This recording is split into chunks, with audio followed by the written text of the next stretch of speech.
First up, I've come down to the yard of Jamie Snowden, who last season enjoyed a campaign to transcend all prior seasons in the past, with the likes of You Wear It Well, who of course won at the Cheltenham Festival, and this lad, That's All Right Gino, who could well be set for another big campaign.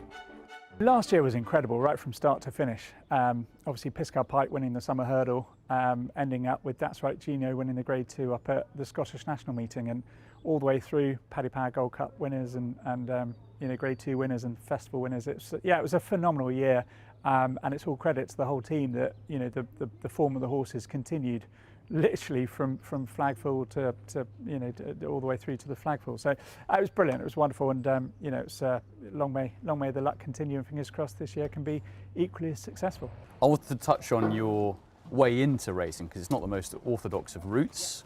Started in the army at Sandhurst and then took a slightly different direction. Just talk us through that.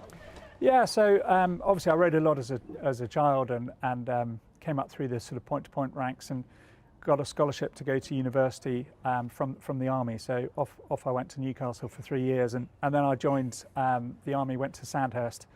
I was officer training at Sandhurst, and there was one day in March when I was on guard duty, and there was a knock on the guardroom door, and I was ushered up to the Commandant's office, and the Commandant was in the Royal Irish Regiment, and they had leased a horse to run in the Grand Military Gold Cup at Sandown the following day. Unfortunately, the girl that was meant to be riding the horse was stuck in a mortar attack in a base in Northern Ireland and couldn't get back to the UK, so I was a sort of last-minute sub. And the following morning, the rest of my platoon, we were meant to be on gas chamber training, so the rest of my platoon turned left into the gas chamber, and I turned right and got into the Commandant's car and got ushered off up to Sandown. And the horse I was riding, a horse called Folly Road, won the race, and then we were taken off to Windsor Royal Lodge for a drink with the Queen and the Queen Mother. And then back in the Commandant's car, back to Sandhurst, and the rest of my platoon was sort of coming out of the gas chamber, coughing and spluttering and crying and weeping, and had a horrible day. And they'd said, Snowden, where the hell have you been? It's like, well, slightly surreal story that sort of came about, and really on the back of that, the army were very good to me.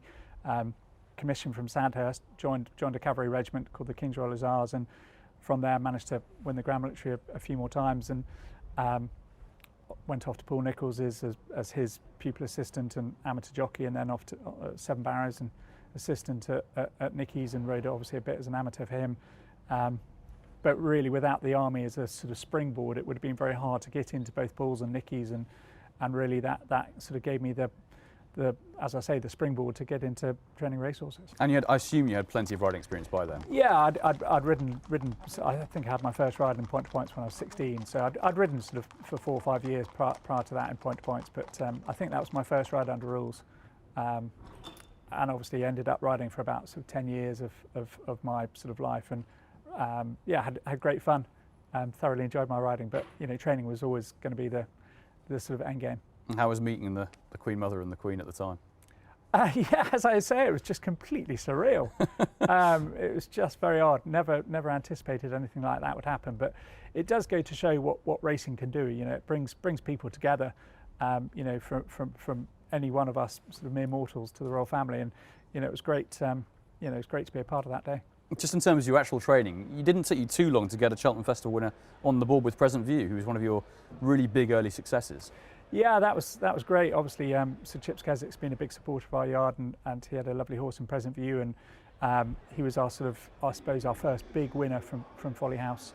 We moved here in 2011. Knight and Coombe won the Summer National, and Exora was our first Cheltenham winner. But Present View was really the one that I suppose put us slightly on the map and got us going. And obviously That's Right Gino, Garlaw, and You Wear It Well, which were our sort of 3 big sort of flag-bearing names last year. It's great having them in the team to progress this season up in sort of opening company, and then some really exciting novices coming through as well, and younger horses, horses off the flat and store horses and pointers. So it's a good team, hopefully all the way through. And yeah, listen, we're hugely excited about the season ahead. Yeah, let's touch on You Wear It Well in particular. Obviously winning the Jack de Bromhead Mares Novices Hurdle at the Cheltenham Festival last year. Great ride from Gavin Sheehan. Now, I wanted to ask you, because it's a race that's been won plenty of times in the recent past by Irish trainers, the Willie Mullinses, the Gordon Elliots of this world. They had plenty of runners in the race last year. There was a hot favourite from Nicky Anderson just down the road, Lucia. But it was you who beat them all off. That must have been incredibly satisfying. Yeah, it was incredibly satisfying. You know, obviously it was 9 years since our first festival winner, and you know, I suppose when we had our first festival winner, you probably, having come from both Paul's and Nicky's, where you know festival winners are aplenty, you sort of perhaps think that, you know, naively that it's going to happen, you know, more often than it perhaps does. So it was a long wait for the second one, but hugely satisfying. Yeah, absolutely. And you wear it well. She can be a cheeky monkey at home, I've heard, but certainly on the racecourse, she's got plenty of talent. And you said earlier, I thought it was interesting that when she's cantering, she's at her most straightforward. She is. She's a little bit of a cow, actually. Yeah, she can have a bite and a kick out of you in the box, and she's not the easiest ride at home. But when she's galloping, when she's schooling, when she's cantering, she's very straightforward and very honest. She's a big, strong mare. She's really strengthened and developed. We obviously popped a fence with her in the spring to give us the options of going novice chasing this year, but I think we're going to stay over hurdles, follow that route from Wetherby to Sandown, Warwick, and hopefully then on to Cheltenham. The sort of programme sort of sets itself out for her. Hopefully she can follow that route and be exciting this year. And would you say physically she's strengthened up in the last 12 months? Yeah, very much so. We've got a sister that turned up this year as well. She's by Jack Hobbs. You Wear It Well was quite a sort of slight filly when she arrived as a 4-year-old. Similar to the Jack Hobbs that we have now as her younger sister, but with each summer she's definitely grown and matured and strengthened. She's a big mare now. You've got some very nice ones coming to your stable this season, including Reach for the Moon, who of course won the Solario Stakes. Very nice 2-year-old. Things might not quite have gone to plan for him since on the flat, but he's still very highly rated. Must be hugely exciting and intriguing even to have a horse of that calibre on the flat coming to you over hurdles, and of course those very famous owners as well. As you said, very, very talented flat horse, favourite for the Derby at one point, rated as high as 114. So, you know, for those that calibre of horse to come jumping, it's great. Obviously, he's had his issues the last couple of runs and really over the last season. But without those kind of issues, we wouldn't be, you know, in a position to be training him over hurdles. So he's a talented individual. He's been down to Henrietta Knights for a month's schooling tuition down there. Jumps really nicely. He's back at Sandringham, having a little bit of a break now. Certainly, we look forward to welcoming him, you know, at some point through the winter. Yeah, definitely. I'm just wondering how you came about to be training horses for His Majesty the King and Her Majesty the Queen. So the then Duchess of Cornwall very kindly supported us a couple of years ago. We had a lovely horse called Pacify who won 4 on the bounce, was second in a Grade 2 at Cheltenham, won a nice listed race at Kempton, and really yeah, she's been a big supporter of our yard, and thankfully obviously now that she's stepped forward and is the Queen, and the late Queen's obviously bred quite a few horses that the Queen has inherited, and a couple of them have come here as well. So it's great to have that kind of support behind us. Yeah, very high profile owners. Given the success of last season, have you seen more owners interested in coming to your yard? We have, yeah, definitely.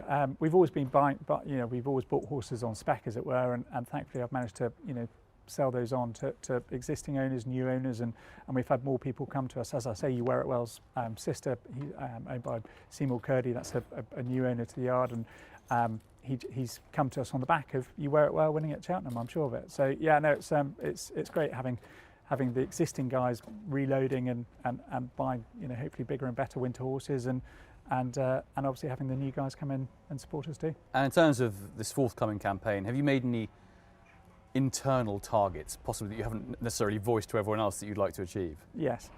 Would you like to explain? No. I imagine generally though, another season that's as successful as last, with a couple of big profile winners. That'd be nice, wouldn't it? Yeah, it would. Yeah. So obviously the season before we had 50 winners without really a high profile success, and last year we had sort of 44 winners, so slightly down on numbers of winners, but as we say, sort of 6 high profile winners. Yeah, listen, you want to carry on in those kind of figures and that kind of form, but as we all know in this game, you've got to be lucky, and fingers crossed they can stay fit and healthy. We've